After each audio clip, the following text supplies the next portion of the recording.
শাশুড়ি বৌমা চ্যানেল থেকে স্বাগত। আমি আজকে আপনাদের দেখেছি কাটা ধোয়া আর দেখালাম না।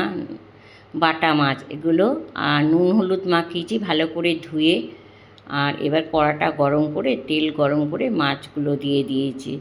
আর দেখুন মাছগুলো এবার উল্টে পাল্টে ভেজে নিয়েছি ভালো করে। আর এটা আমি কী দিয়ে করব, কালো জিরে, কাঁচা লঙ্কা, একটু কাশ্মীর লঙ্কা, নুন আর হলুদ, আর ওটা সর্ষে পোস্ত, দুরকম সর্ষে আছে, সাদা সর্ষে, কালো সর্ষে আর একটু পোস্ত।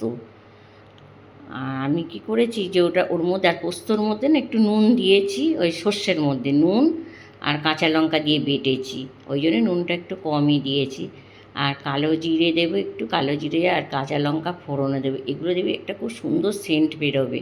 যখন সেন্টটা বেরিয়ে যাবে তখন ওই যে হলুদ ওগুলো যেগুলো আছে ওই মশলাগুলো দিয়ে দেবো, দিয়ে এটাকে ভালো করে নেড়ে চেড়ে তারপরে আমি ওই সর্ষে পোস্ত আর যেটা কাঁচা লঙ্কা পেস্ট করে রেখেছি ওইটা দিয়ে দেবো। এটাকে ভালো করে নেড়ে চেড়ে একটু তেল ছাড়বে, তেল ছাড়ার পর আরেকটু জল দিতে হবে, নাহলে একটু বেশ পাতলা ঝোল ঝোল করবো।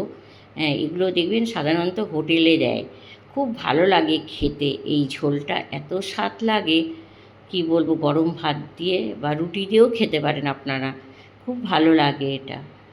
কেন যাদের তো সুগার তারা তো আলু খাবে না, যাদের ছোট্ট মাছ খাওয়া তারা এরকমভাবে খাবে, খুব সুন্দর লাগে খেতে। এবার আমি ফুটে গেলে তখন আমি মাছটা দিয়ে দেবো।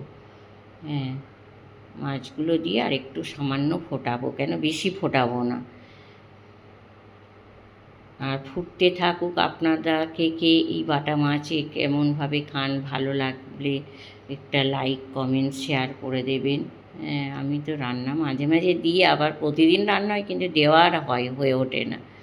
আর উপর দিয়ে একটু কাঁচা তেল ছড়িয়ে দেব।